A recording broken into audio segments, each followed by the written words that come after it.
sinfdoshimni xotini menga keldi deydi. Kelinsam, sinfdoshingiz bizlarni tashab ketgan, boshqa xotinga uylanib ketgan. Kelmaydi, bir haftada 1-2 keladi, shundoq ro'zg'orni eshikda, darvozada tushiradi, uyga kirmasdan ketadi. Faqat ro'zg'or qilib ketadi, kelmaydi.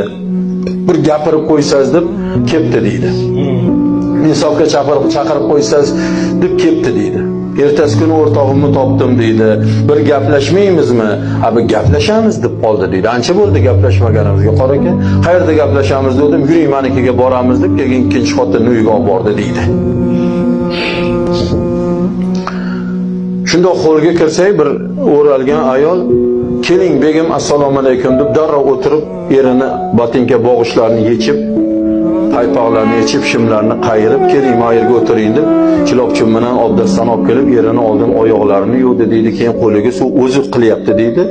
Endi u ayol eriga shu darajada mehr bilan xizmat qilyaptiki, "Men kirgan joyimda haykal bo'lib qotib qoldim" deyapti. Qotib qoldim uni xizmatiga. "Men yo'qman, u ayol uchun men yo'qman" deyapti. E'tibor ham qilgani yo'q, qilyapti. Shu erini xizmatini qilyapti.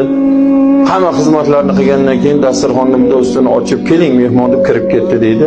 Suyuq, quyuq, choy, non kelib turibdi. Biroz tamaddi qilgandan keyin boya o'rtog'im "Qora aka, gapim bor dediz.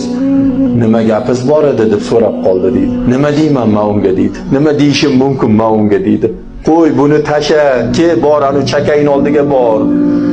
Deymanmi deydi. "Axir o'zim ham shu hayotni xohlayman-ku" deyapti. "Menga ham shunaqa e'tibor bo'lishini xohlayman" deydi. "Qanaqa men uni qo'y bo'lmabdi bu ishing deyman" deydi. Hammani orzusi shu emasmi? Ayolingiz kelganda "Assalomu alaykum otajoningiz, qara, dadang keldilar, qara qo'llariga suv quy, qara tez ovqatini, choyini olib kel" deyish kerak emasmi sizga? Butun ko'chadagi charchoqlaringizni sug'urib oladigan muomala shu emasmi?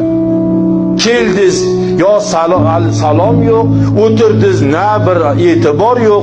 Nima qilasiz? Siz nima bir joyda tashkilotda bir qorovul bo'lsangiz ekanki, qorovulxonaga borgan hech kim e'tirof qilmaydi. "Qara, qorovul kelib qopti, qaranglar, choyini beringlar" demaydi hech kim.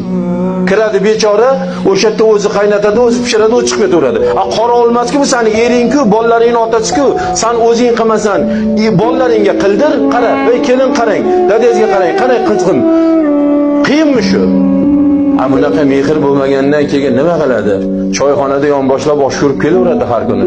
Lazer ko'rishiga, haligi cho'ng'orami bor, o'shanda qoladi. O'zgan go'rik. Qiyin emas-ku shu narsani. Eri rozi qilib qo'ysa, ertaga jannatga 8 ta eshikdan kiradi-ku bu. Eri rozi qilib qo'ysa, Xudo rozi bo'lib qoladi-ku shu ayoldan. Shuni ham qila olmaydi.